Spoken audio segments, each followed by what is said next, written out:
Well, now to Mayor Adams. Today he released the latest stats addressing crime in the subway system. That's right, and according to the mayor, overall crime declined by more than 23% in March, with robberies down nearly 52% and felony assaults down nearly 11%. Now, these stats also show that since the beginning of 2024, overall arrests in the subway system are up almost 53% compared to last year, which does include more than an 83% increase in gun arrests.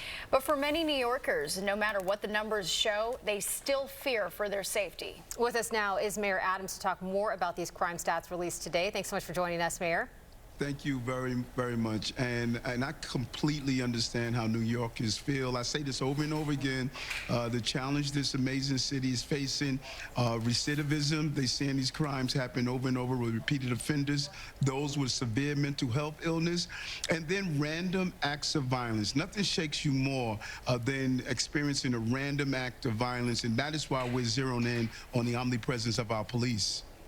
Now, you talk about these stats being an effort to make people feel safe, but I know last week you did say stats don't matter if people don't believe that they are in a safe environment. So do you think these stats now will make people feel differently? And what I say is that you can't give people stats if they feel unsafe. That's what I'm saying. It matters overall because the narrative should be what I've been saying for some time. This is not a city out of control. This is a city where we believe in law and order. Now, I can point to some cities across this country that is sort of frightening what you're seeing, but not in New York. We don't see encampments all over our city. Our crime is decreasing. Our subway city system is safe. But I know New Yorkers also want to feel safe, and as long as you have these random acts of violence that you're seeing from time to time, it's going to make people feel as though they're not as safe as they would like to be. Yeah, I mean, random act of violence happening more and more often is not so random. I mean, you say that crime is down in the subway, but then why push for the National Guard and extra cops? Well, you say random act of violence are not random anymore, but they are, because the numbers are saying they are. You can't have 4.1 million people on the subway system and 6 felonies a day. That is a number that we have to factor in. And I've always knew our system was safe, but I know how people feel about being safe. And this is what writers said to me the other day when I was on the subway system. We love seeing our cops. We love seeing the visibility of the uniform officer. The governor, to her credit, said, if we need National Guard, let's do it, particularly at places like Penn Station, Grand Central Station. It fits in. People love the uniform presence as we stabilize how people are feeling. You mentioned you spoke to some subway riders. We did our homework as well. We talked to some as well about this very issue. Let's take a listen to what they had to say. Not that safe, but I'm a New Yorker, so I know how to navigate it, but it's getting worse day by day.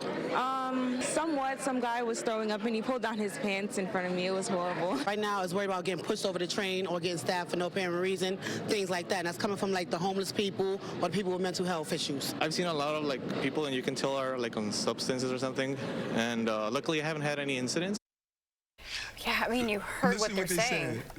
Right. Now look at it. Let's break down what they said, because it's so important. And I bet you if you ask each one of them, have you ever had an experience on a train that was negative? I bet you they will all tell you no. And look at the descriptions that they gave you. Homeless people, mental health, extreme mental health issues, what they are feeling of being pushed on the train track. You know, Mayor, look at what they're saying. Yeah, we are, and that's why we played that clip for you, because we're saying they just said they don't feel safe. And, you know, just to bring up a stat, just to have you respond to it, 538 subway crimes between January 1st and March 31st. You said 6 felonies a day in the subway system, and you're saying it's not out of control, but what number would constitute being out of control? Clearly, if you have 4.1 million riders and you're having 6 felonies a day on a system of that vastness and close proximity, one is too many for me. I want to be clear on that. We don't want to dismiss 6 felonies that take place on our system, but we can't take away from the increase in arrests by our police officers, the job they have been doing every day in keeping New Yorkers safe on quality of life issues and even fare evasion enforcement. So one cannot say, well, if you have 1,000 crimes a day, then you're out of control. I won't do that to New Yorkers. But if you go to the average New Yorker, one person told me we must have about 300 crimes a day on our system when we have 6 felony crimes today on our system, because that's how New Yorkers feel at this time. And I got to make sure that they are safe and feel safe at the same time. So let me just say, that's crimes underground. So let's go above ground. And you mentioned that a lot of these crimes are going unreported. So many businesses don't always report them because of this idea of revolving door justice. You have these random crimes of acts of violence where women are getting punched in the face, attacks in Central Park that just came out. Why do you think we are seeing this now? Well, first of all, I never stated that crimes are going unreported.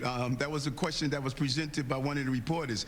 Crimes are reported. When people are victims of serious crimes or crimes that they feel they want the police to know about, trust me, New Yorkers are opinionated and they report when a crime takes place in their vicinity. Here's our problem. Anytime you have 542 people arrested for shoplifting and they committed over 7,600 crimes in the city, that's a recidivist problem. When you have 38 people that assault transit employees and they were arrested over 1,100 times, that's a recidivist problem. And you have a revolving door where we're not using the authority that we would like to have to do involuntary removals. New Yorkers tell me all the time, we have too many people who are dealing with severe mental health illness.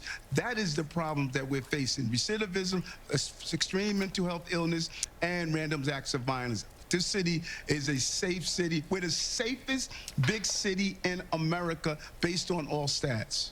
Let's move on to the budget, though, because the City Council is pushing for your administration to reverse planned budget cuts, saying that there are available funds from higher than forecasted tax revenues. So we're talking about an extra $1 billion. So what do you do with that money? What do you have to say about that? Well, first of all, we're dealing with almost a perfect storm. We had to satisfy and settle our union contracts. $4 billion we spent already on migrants and asylum seekers, potentially $12 billion over 3 years. We're looking at a fiscal cliff. Previous administration had permanent programs funded by temporary COVID dollars. And so we're going to sit down with the City Council, just as we've done on 2 budgets previously. We're going to do it again. We're looking forward to sit down with Speaker Adrienne Adams and her team so we can continue to allow the city to recover. This city has recovered jobs, has recovered in safety, and it has recovered in the prosperity that we expect for working class people. Okay, let's talk about the schools. So your mayoral control of the city's public school system is still up in the air. Is there any clarity on what's going on there? No, Albany is doing what Albany does, and we're looking forward. The team has been up there. My Director of Intergovernmental Affairs and many of my deputy mayors, my chief advisor, we have been speaking with the team. The chancellor went up yesterday. But think about this for a moment. We outpace the entire state in reading and math. We have a new phonic-based reading curriculum that the entire state is going to follow.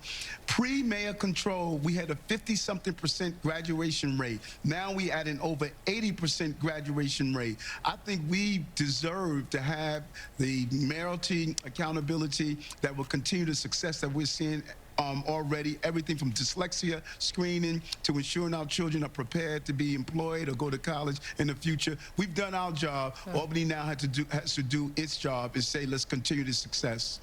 All right, Mayor. Before you go, any way that we can phone in and get maybe one of the NYPD men in brass to accompany us on the subway? Because I'm telling you, that's a nice perk to have when you're riding the subway down there. Oh, listen, I ride with my team, but you don't have to phone in. You're riding with NYPD every time you're in the subway system. And you know it. If you use it, you know this is the best subway system on the globe, and you know you feel safe in that subway system. Have you ever had a negative encounter on the subway system? Yes, I have. Yeah, quite a few. I've had many. Mayor Adams. Someone must have tried to sell you a terrible cup of coffee or something. Oh, you know you enjoy our I subway wish it was system. that. And the things you've seen in the subway system, too. But, you know, we do appreciate seeing the men and women in blue down there. So thank you for that.